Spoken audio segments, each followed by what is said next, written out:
दोस्तों टाटा स्टील की बात करें, स्टॉक के अंदर बहुत ही मजबूती का दौर फिर से शुरू होने वाला है। इसके पीछे बहुत सारी वजह जिसको इस वीडियो के माध्यम से डिस्कस करेंगे। ये मौका है एक्चुअल में टाटा स्टील में निवेश करने का।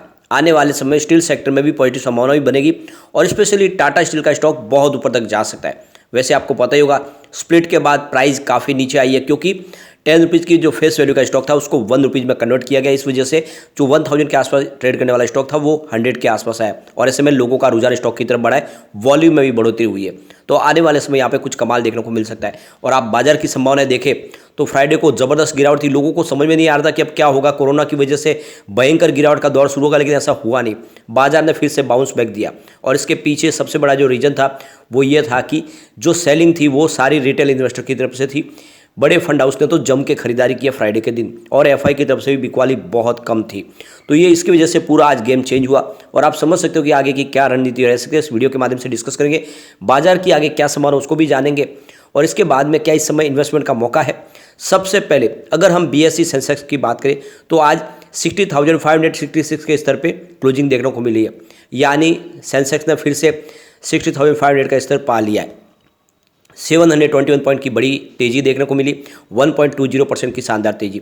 आपने देखा होगा कि फ्राइडे के दिन 980 पॉइंट की गिरावट थी, उसमें काफ़ी ज़्यादा फिर से रिकवरी हो चुकी है और वही स्टॉक फिर से बढ़े हैं जिनमें गिरावट हुई थी, वही सेक्टर में तेज़ी बनी है जहाँ पे ज़्यादा गिरावट थी। आप ये देख ही सकते हो कि सबसे ज़्यादा जो गिरावट थी वो थी निफ्टी पीएसयू बैंक में, लगभग 6% की भयंकर गिरावट थी, 5% की रिकवरी हो चुकी है। और मेटल सेक्टर में भी गिरावट थी, मेटल सेक्टर फिर से रिकवर हो गया, 2.51% की तेज़ी हमें देखने को मिल रही है। तो जो सेक्टर गिरे थे उसमें फिर से अच्छी खासी रिकवरी देखने को मिली है। स्पेशली देखें तो स्मॉल कैप की ज़्यादा पिटाई हुई थी, लेकिन आज स्मॉल कैप फिर से दौड़े हैं और काफ़ी शानदार रिटर्न दे चुके हैं। आपको पता होगा हमारे रेगुलर सजेस्ट करने वाले 3 शेयर जिन्होंने काफ़ी कमाल किया है, तो यस बैंक जो देखे उसने कम से कम ज़बरदस्त 14% की तेज़ी बताई है। इसके अलावा सुजलॉन एनर्जी जो लगभग 8% दौड़ा है और IRFC जो 10% से शानदार तेजी बता चुका। तो ये सारे स्टॉक मजबूत है और जैसे ही पॉजिटिव माहौल बनता है दौड़ते जरूर है। टाटा स्टील की बात करें तो स्टॉक आज 102 पर ओपन हुआ, यानी पॉजिटिव शुरुआत हुई क्योंकि फ्राइडे की क्लोजिंग 102.25 की थी। क्लोजिंग इससे थोड़ी तो हुई थी, उससे पॉजिटिव शुरुआत हुई। जो लो है वो 101 का है, यानी स्तर 100 का नहीं तोड़ा, स्टॉक 3 डिजिट में रहा, ये बड़ी बात है। और इंट्राडे का जो हाई है वो 105 का है। अंत में क्लोजिंग 104.95 पर हुई, यानी ऊपर की तरफ ही रही, 2.64% की तेज़ी देखने को मिली।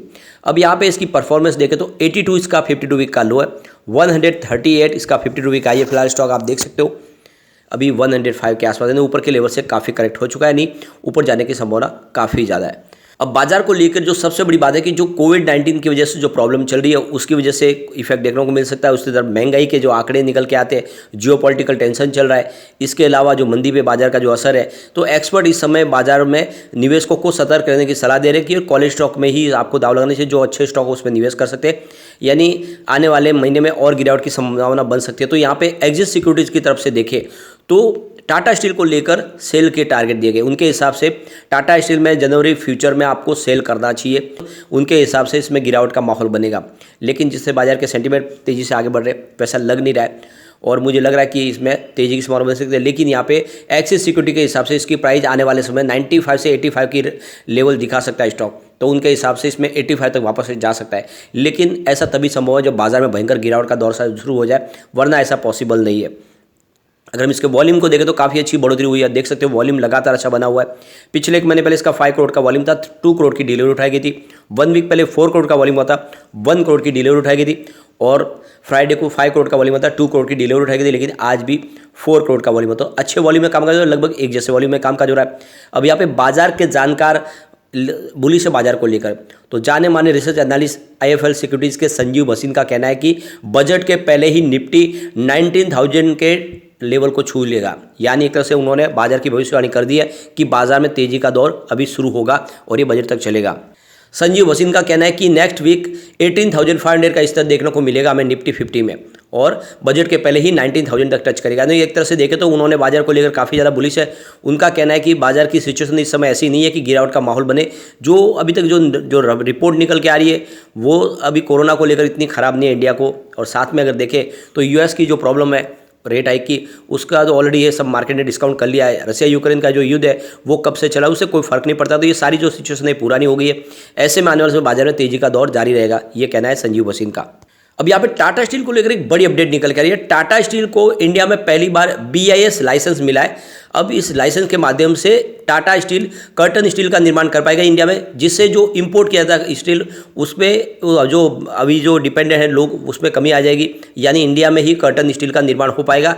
इसका लाइसेंस टाटा स्टील जमशेदपुर को मिल चुका है, तो वहाँ पे प्लांट पे अब इसका प्रोडक्शन शुरू हो सकता है। तो एक बड़ी उपलब्धि है टाटा स्टील के लिए।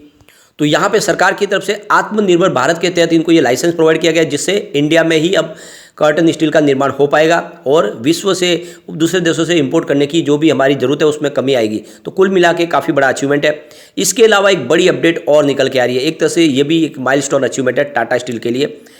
पिछले 6 सालों से लगातार Tata steel great place to work के तौर पे एक सर्टिफाइड मिल रहा है, उसको सर्टिफिकेट मिल रहा है, यानी जितने भी उनके एम्प्लॉयज़ हैं उनके लिए एक बहुत ही बेहतरीन जगह साबित हो रही है टाटा स्टील, और जितने भी वर्कर हैं उनको वहाँ पे वो सारी सुविधाएं मिल रही है। और इसी वजह से पिछले 6 साल से देखें तो ये इनको एक तरह की उपाधि जो मिल रही है वो लगातार जारी है। तो कुल मिला के जो भी टाटा स्टील के वर्कर है उनको काफ़ी अच्छी सुविधाएँ मिल रही है, सारी फैसिलिटीज़ प्रोवाइड की जा रही है, और इसीलिए टाटा स्टील को ये एक तरह से एक बड़ा अवार्ड दिया गया। एक तरह से देखें तो पिछले 6 साल से जो ये इनको मिल रहा है, इस तरह से देखें तो टाटा स्टील का कारोबार काफ़ी गति से आगे बढ़ रहा है, और इसीलिए हमें टाटा स्टील में निवेश करना चाहिए। टाटा स्टील मजबूत कंपनी है, आने वाले समय अपनी स्टील की जितनी कंपनियां सबका मर्जर टाटा स्टील में होने वाला है, यानी इसकी साइज बढ़ेगी और डिसीजन मेकिंग प्रोसेस बहुत आसान होने वाला है, खर्च में काफ़ी कटौती होने वाली है। ये जो सारी बातें साबित करती है कि टाटा स्टील कमाल करेगा।